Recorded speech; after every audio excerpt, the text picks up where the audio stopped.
The Garden Report is powered by Prize Picks, the exclusive daily fantasy partner of the CLNS Media Network. Hey, Bobby Manning here. Welcome to a draft edition of the Garden Report. The NBA draft gets underway tomorrow with the first round, and the Celtics will pick last in that first round. Number 30 overall, Noah Dalzell here from Celtics Blog. We heard Brad Stevens talk about the championship run, Kristaps Porzingis. We hit on that in our other video.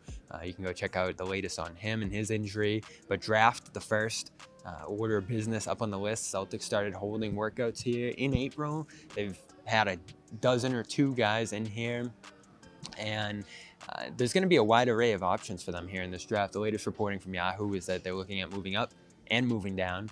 I still project that it's probably going to lean more toward moving down, which will stink if it goes that way, because the draft's now 2 days. So we might not see the Celtics do anything tomorrow. But Brad Stevens pointed toward them using that pick here today. I think the Celtics expect to at least come out of the draft with one player here.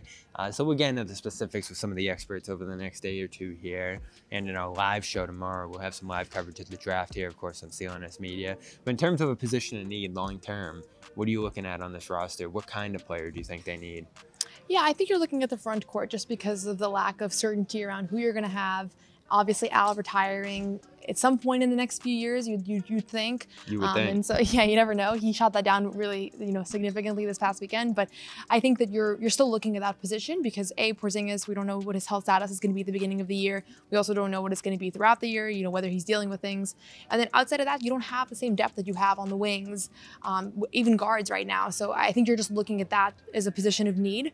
And especially because you also have your front court guys that you relied on throughout the season. They're free agents, right? So you don't know if you're going to be able to get them back. You'd hope you can at least get one or two of them back between Xavier Tillman, Luke Cornett, and Oshae Brissett, but you just don't know. So I think that's where I would expect that that's where they're looking. You never know. I feel like a lot of times with teams, it's obvious where on the roster they're missing spots, and that's not where they draft. But in this case, I think that's what we would be able to anticipate. Yeah, guard would be surprising. They just have so many guards. Yeah.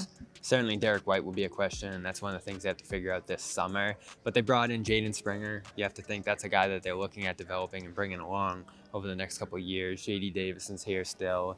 And there's some other options out there. There's always guards floating around. So that one would surprise me. Wing, got to start to think about Hauser a little bit. 1 year left on his deal.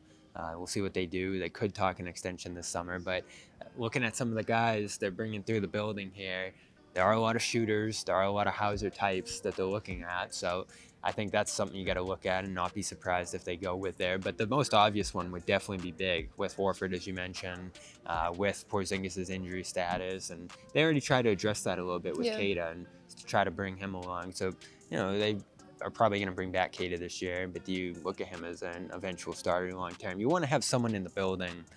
And it's tough to do this at 30, as Brad mentioned today, in the second round, certainly, who can project to develop into a near starting caliber player eventually. And, looking back a year ago, the tough part with Grant and seeing him go is he kind of looked like a guy who could have been that. You let him go, and they never really replicated that kind of production or that kind of potential on this year's roster. Keita showed some flashes, but not really as a shooter.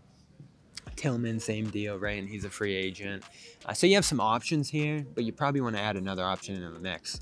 Yeah, definitely. And I think Grant has his own limitations of why I don't think he was the perfect fit to fill in that hole, fill in that gap. But Xavier Tillman, I thought when he was given the opportunity, you saw flashes of what the vision is with someone like him. Right. I think he'll be a priority. Yeah, I do think they're going to want him back. I mean, obviously he didn't play extensive minutes during this playoff run, but he had big moments, and we've seen his shot has improved significantly from just watching him shoot around, whether he can hit those at the same clip on the court. But if he's able to, you really have a lot of the elements that you're looking for. He has his athletic limitations and things, but I think someone like that is what you might be looking for at this point in the draft, is someone like a Xavier Tillman type player. But again, like you said, it's a very uncertain draft, a lot of uncertain prospects and names, and especially you're drafting someone young. I don't think we're going to see whoever they pick this year on the court much next year at all. And Brad pretty much said that it's going to be very hard for someone to crack the rotation with the talent and depth that they have on this current team. Yeah, and Brad said it's a deep draft. There's some depth there. He hasn't looked a lot at the top, so he's been looking at at that middle and deeper range, but did cast some doubt on the later stage of the second round, which is telling because they're, of course, at 54. Do you stash someone in this draft? That's a possibility too. There's obviously a guard from France that they've been connected with through ESPN who was 18, and you would project to be a stash guy. First round stash feels pretty rare, but it's possible, and that would have us coming away very unsatisfied with this draft. But I wouldn't expect much from this draft in the near term, or anyone that's going to excite you or project to play for this team over the next year or even 2 years. So we'll cover it. We'll keep tabs on it. Maybe something exciting or unexpected happens, like a trade for a player with that pick. But I wouldn't expect that. I think the most likely move of all of them is still moving back, accumulating second-round picks long term, and utilizing those to continue to supplement the roster here. But they have a couple different options. We'll cover them all leading up to and through the draft. It starts tomorrow at Wednesday at 8. And second round, which of course Celtics pick at the end of as well, gets going at 4 o'clock on Thursday. Stay tuned for our live coverage here on CLNS Media. Check out Brad Stevens' comments today over there as well. And our other video about Kristaps Porzingis on Celtics All Access Shoes, Noah Dalzell. I'm Bobby Manning. We're brought to you by Prize Picks. Go to prizepicks.com/CLNS. Use the code CLNS for a 100% deposit match up to $100. Our official daily fantasy sports partner, Prize Picks, and Game Time, our ticket partner here at CLNS Media. And they're offering you $20 off your first purchase over there. Best prices right up until and even after game time over there. Baseball, WNBA, whatever else is going on this summer, concerts and events too. So use that code CLNS over there to get $20 off your first purchase. Terms apply. That's the Game Time app. NBA Draft tomorrow. Coverage here on CLNS Media. So stay with us and we'll talk to you then.